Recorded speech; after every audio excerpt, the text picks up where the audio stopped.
I still can't wrap my head around it. Me doorbell camera caught every second of the craziest thing I've ever seen. Picture this. Karen Mitchell, our HOA president, strutting up to my porch in broad daylight, snatching my Grubhub delivery like it was hers, and sauntering off with his smug little grin. That grin, man, it burned me up. When I caught her red-handed, she was already chowing down on my breakfast sandwich, right there in front of her garage, acting like she was untouchable. She had the nerve to say this was delivered to my SAW community, with this entitled tone that made my blood boil. But the best part? The police sirens started wailing in the distance, and for the first time, I saw a flicker of panic in her eyes. Let me back up a bit. I'm a night shift nurse at Riverside General, and my schedule is no joke. 12-hour shifts, running between patients, charting meds, barely grabbing a second to breathe. It's exhausting. Last Thursday was one of those days that just breaks you. We lost a patient, and I hadn't eaten anything but a stale protein bar all night. All I wanted was to get home, wash off the hospital smell, and eat something real. I live in Maple Grove, a quiet townhouse community that's nice enough, except for one thing. The HOA is like a prison warden, and Karen Mitchell is the queen of petty tyranny. Karen's been running the HOA for 5 years, and she treats it like her personal kingdom. She's always patrolling the streets, clipboard in hand, scribbling down every little violation. 2 weeks before this whole mess, she slid a neon yellow notice under my door because I left a package on my porch for, get this, 27 hours. She even time-stamped it like she was building a case against me. The note droned on about how cluttered porches lower property values and disrupt community aesthetics. I've been pulling 3 night shifts in a row, barely able to function, and she was out here playing porch police. That's the kind of nonsense I deal with. So, back to that Friday morning. I dragged myself home around 7 a.m., took a quick shower to feel human again, and ordered breakfast from my favorite diner through Grubhub. The app said 30 minutes, perfect timing to close my eyes for a bit. Big mistake. I must have dozed off because when I checked my phone 45 minutes later, there was a notification. My food had been delivered 20 minutes ago. I bolted to the door, expecting some cold pancakes, but at least saw something to eat. Nothing. No bag. No food, just my empty welcome mat staring back at me. Confused and now seriously annoyed, I checked the delivery photo on the app. There was my order sitting right on my porch. My first thought was theft, so I pulled up my doorbell camera footage. And there she was, Karen Mitchell, in her signature navy blazer, marching up to my door 5 minutes after the delivery. She glanced around like a cartoon lane, grabbed my food bag, peeked inside, and walked off like she was picking up her own order. The sheer audacity left me speechless for a solid 10 seconds before I saw red. I threw on some sneakers and stormed over to her house, for doors down. As I got closer, I could see her in her open garage, casually eating my breakfast sandwich like she was at a picnic. When she spotted me, she didn't even flinch, just gave me this icy, condescending stare, like I was interrupting her morning. "Can I help you, Jake?" she said, her voice dripping with fake sweetness. I was fuming, but tried to keep it together. "That's my Grubhub order you're eating, Karen. I've got you on video stealing it from my porch." I held up my phone, the footage ready to roll. Instead of apologizing, she rolled her eyes.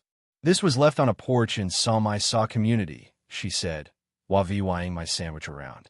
"Unattended deliveries aren't allowed. It's in the bylaws, Section 12, Paragraph 4. As HOA president, it's my job to enforce the rules." I was dumbfounded. "That doesn't mean you can steal my food." I was asleep after a 12-hour shift essay VYing lives. "Just give me what's left, and we'll call it even." That's when she went too far. She stepped back, stuffed the half-eaten sandwich into the bag, and held it out like she was going to hand it over. But just as I reached for it, she dropped it deliberately into her trash can with this triumphant smirk.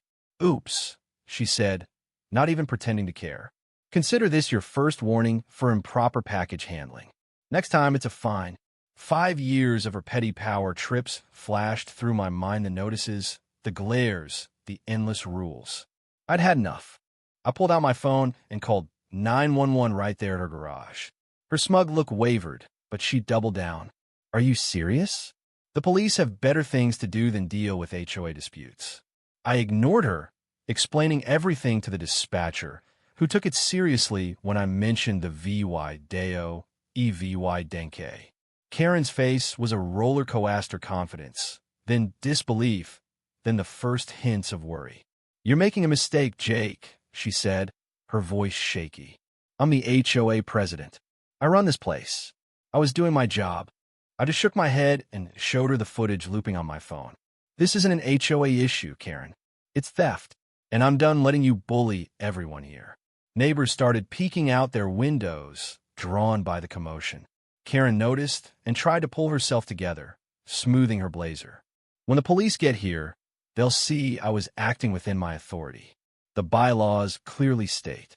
She didn't finish. A police cruiser rolled up, and 2 officers stepped out. I showed them the VY Deo, and they watched in silence as Karen blatantly took my food. When they asked for her side, she launched into a rant about HOA policies, unauthorized deliveries, and her duty to secure items. The female officer, who looked like she'd heard it all before, cut her off. "Ma'am, HOA rules don't let you take someone else's property. That's theft." Karen's face turned beet red. "This is absurd. The porches are common property, per the bylaws. I was doing my job." The male officer sighed, exchanging a glance with his partner. "Ms. Mitchell, we've had multiple complaints about you from this neighborhood tampering with mail, Remo VY ing yard decorations, taking packages." My jaw dropped. I had no idea others had reported her, but it tracked. Karen looked like she'd been slapped. "Those were violations of community standards," she sputtered. "I was issuing warnings, confiscating non-compliant items." The officers weren't buying it. The female officer pulled out handcuffs, and Karen's eyes went wide. "Karen Mitchell, you're under arrest for theft and trespassing. You have the right to remain silent." As they read her rights, Karen's face went from red to purple. "This is outrageous. Do you know who I am? I run this community," she shrieked as they led her to the cruiser. "You'll regret this, Jake. The board will hear about this. You'll be fined, EVY Ted." Her voice got higher, more desperate with every threat. By now, a dozen neighbors were outside, some recording on their phones. Not one person defended her. The silence was deafening as the woman who'd terrorized us for years was finally held accountable. As the police car drove off, Karen still yelling for the back seat, I felt this weird mix of relief and exhaustion. Mr. Thompson, an older neighbor who'd gotten 3 violations for his bird feeder, clapped me on the shoulder. "Someone finally slayed the dragon," he said with a grin. Another neighbor offered to share their breakfast, which was honestly the kindest thing after that mess. I took them up on it, too drained to even think about ordering again. A week later, I got a certified letter from the HOA board. They'd held an emergency meeting and voted unanimously to boot Karen as president and suspend her from the board for good.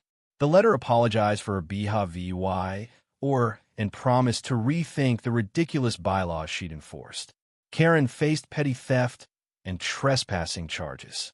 The judge hit her with a due $2,500 fine and 40 hours of community ser VY sepicking up trash in public parks.